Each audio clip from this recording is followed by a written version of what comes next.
All right, mech warriors, sit down, take a seat. Today's tactical question.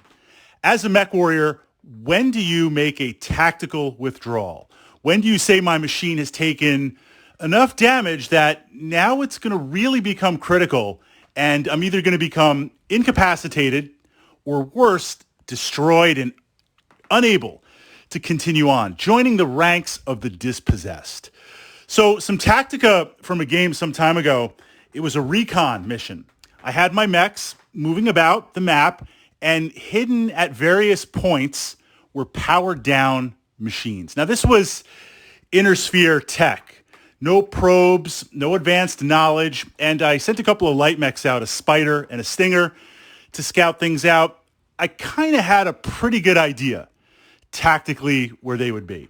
And my plan was to send out a couple of mechs to where I thought they were, and then send out a few mechs to a secondary place in case I was wrong. And if I was, those secondary mechs could hold for a turn or two before moving and joining the primary force. Kind of on the outskirts was a dragon. This dragon was kind of riding the line, stock dragon, was kind of riding the line between my other two lances and having this connection next to the scout mechs. So if the scout mechs did discover something, some combined arms, some fast-moving hovercraft, I felt like the dragon, stock dragon, has enough armor, speed / firepower to add a little weight, drive things off so the light mechs could kind of circle back and join the main group. So we have a plan. We set it into motion. And on a side note, I find with recon missions, inner sphere, you pick your point of view. You pick your tactica. And we sometimes see this with city fight, city tech, where you're going into a situation where your opponent has defensive forces, infantry hidden, tanks dug in, mechs powered down. Naturally, tactically, you're going to get an idea where some units might be, but you don't always know. And if you're moving about and redeploying and deploying and running back and forth, that creates a lot of possibility for weakness tactically. I find in recon missions, come up with a plan, recon the area, and if you are discovered and outgunned, outnumbered, then have something in play to follow up. So lay out the plan, send it into motion. Well, I was wrong. Actually, I was right. I knew exactly where they were going to deploy. They knew, since we play Battletech pretty much every week, every other week, they know what I was thinking. So they deployed in this just crazy light woods. It's like two lances somehow back to back, shoulder to shoulder, powered down in this little group of light woods. They suddenly appear when the dragon is like 4 spaces away. What zooms on is some air support where I kind of had the idea based on the configuration of the air support I was seeing, there was going to be some strafing and bombing attacks. And if you've had a chance to play with air units with strafing and bomb attacks, if you've got a couple of mech busters and then you've got a couple of follow-up, just low budget value BV air support dropping bombs, you cannot be in a straight line. You cannot be clustered up. I needed to immediately disperse. So what this meant was the dragon's just hanging out alone. It starts taking damage. I'm fighting back because I'm trying to hold these two lances. I'm trying to hold them there. I don't want them to disperse. The dragon is not going to be able to pull away. It's not going to be able to withdraw. It's not going to be able to do what it needs to do. I'm not writing it off, but I'm like, how many turns is this thing going to last against two standard lances? We had light mech, medium, 2 heavies. We had 2 mediums, 2 heavies. Dragon gets the arm blown off, goes to internals, lose the heat sink, takes some more damage, legs go to internal. It took so much damage. Both arms were blown off, engine hit, sensor hit, still had the medium laser in the back, perfectly ready to go. It was still up, and it was anchoring these 2 lances there. I say that because to illustrate in Battletech, there's kind of this curve. Now, I'm putting aside for a second lucky shots. We've been there, both giving and receiving in the spirit of Battletech, where you're running up with a mech, you've got a plan, someone fires off, an autocannon shot, hits you in the head, blows your head off. Or another time, getting hit with a large laser to the head and you lose consciousness on that check for your pilot. You're out a turn, you roll again next turn, you're still out, you roll again next turn, you're still out. At this point, you're surrounded by a ton of mechs and they're just beating the heck out of you.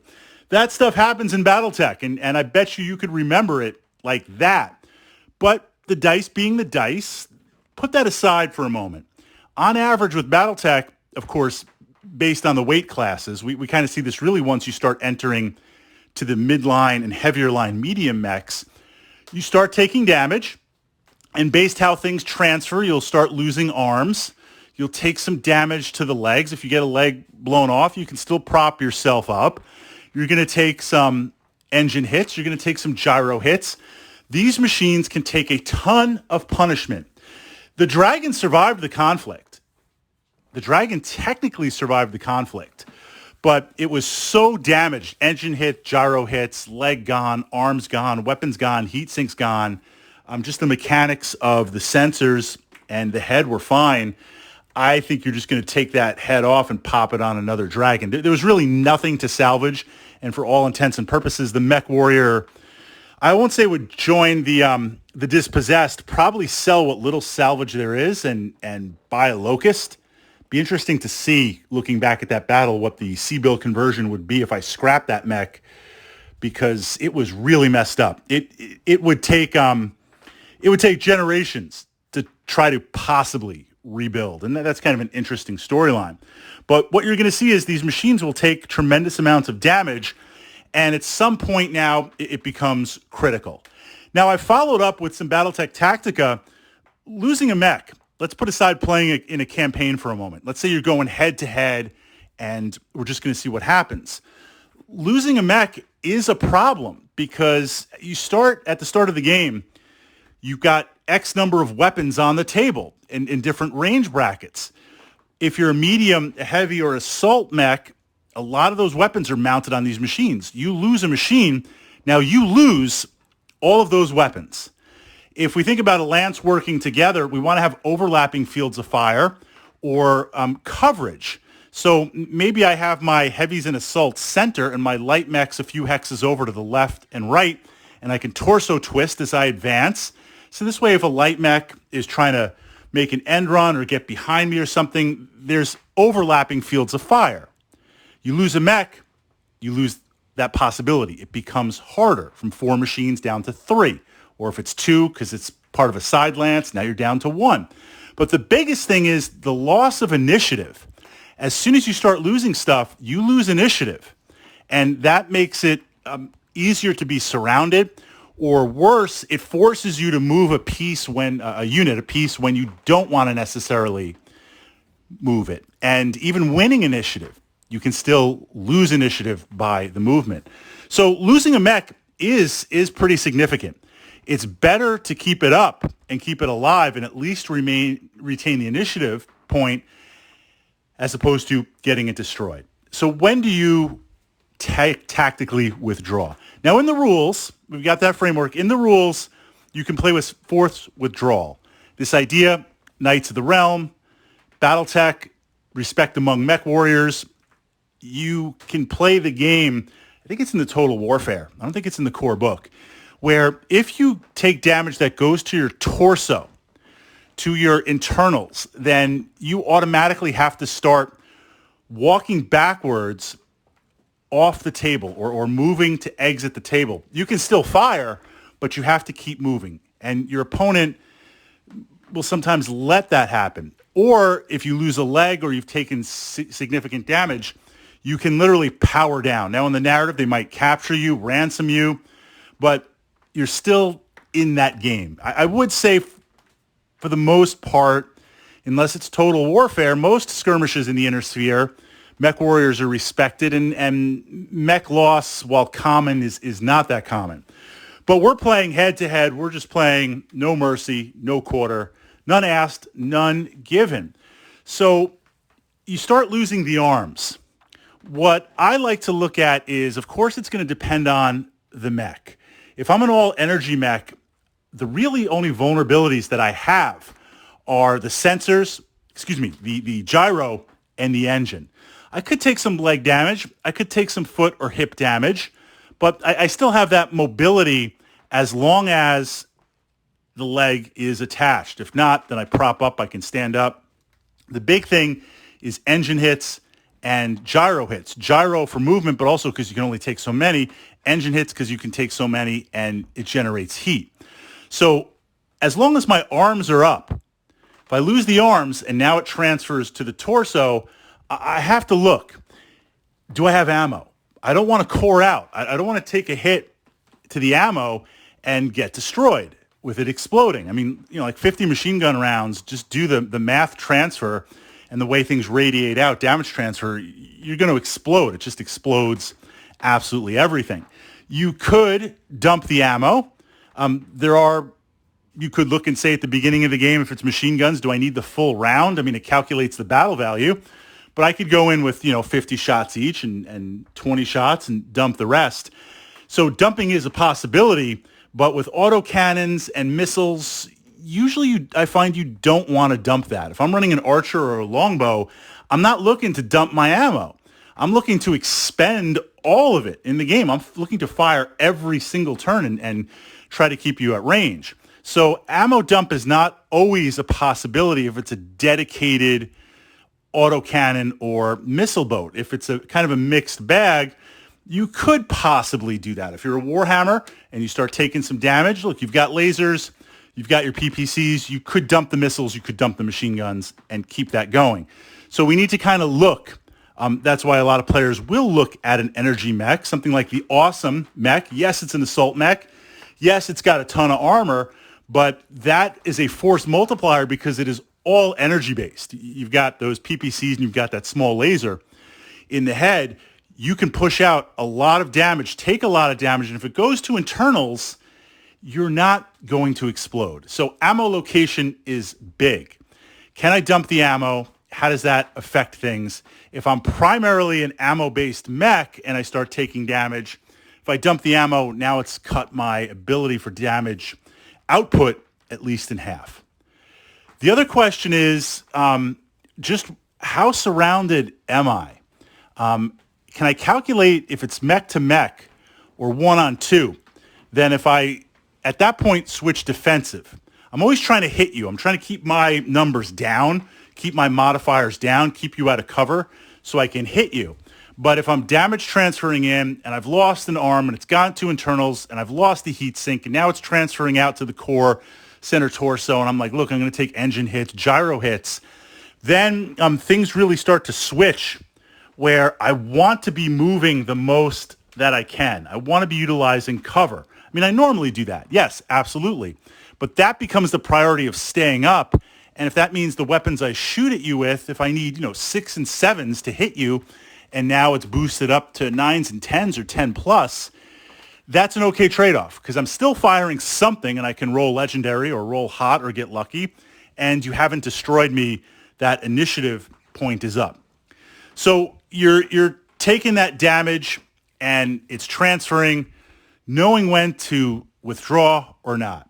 Now, there are some times where you're just surrounded and you're taking so much damage. There was a game where my Stalker was doing beast mode, just absolutely doing what the Stalker has to do. But I was surrounded. I really couldn't withdraw because of the mission parameters. It was a city fight game.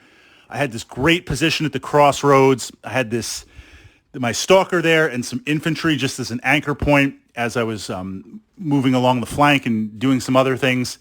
I wasn't going anywhere. And I was running a little bit hot because I'm trying to hold off multiple mechs. I'm taking that punishment, and I was taking punishment for a long time. At that point, I ran the calculation and just said, this Stalker is not going to be able to withdraw. It's taken enough damage where it's gone to internals, and I've taken that engine hit. I'm not going to survive another round, maybe 2. So at this point, any hit I take is going to go to just open internals, and it's probably going to be weapon hits and other hits. So I made the decision, fire everything, disarm disarm all safeguards, fire absolutely everything. Because the narrative in my mind, we weren't playing force withdrawal, and I'm not going to be given any mercy. So if I can cripple or take out another machine, then at that point you look and say, I think if I'm going to get destroyed, fire off absolutely everything. If I'm a heavy mech or I'm an assault mech, fire off absolutely everything. Go out in a blaze of glory. The alpha strike, the reverse alpha strike, where I'm not doing it at the beginning of the game to try and cripple you. I'm doing it where, look, I'm going to lose a mech. So can I take out another mech, or can I at least cripple another mech? Now we come to the last question in this equation. And I can't give you an answer for this because it's definitely going to be tactical. Let's say you've got an assault or a heavy mech. Let's go back to the Stalker reference. And I'm surrounded by a lance. Do I fire on one mech? Do I pick one mech to bully, understanding, especially if it's a heavy or a medium, even though I'm taking a lot of incoming fire, I've got the armor, I can take out that mech. So I'm trading one for one. Do you do that? Do you bully everything on one mech and try to destroy it?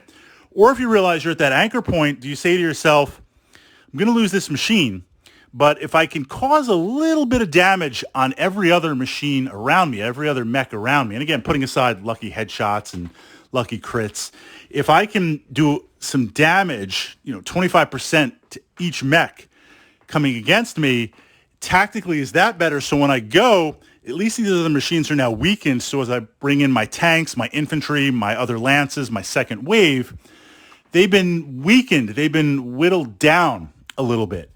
That's the question that I ask, and I don't have a definitive answer. It really depends on the mission. I find it depends on the mission, and it depends on where I am in that moment. What do I have coming up from the other side of the table or the backfield? Do I have some tanks coming up? Do I have other mechs coming up? Or is it just that one mech holding everything? But that's a question to ask if you start finding yourself in that situation where you are completely surrounded. You're probably going to lose this mech. You can't run away. How do you tactically deal with it?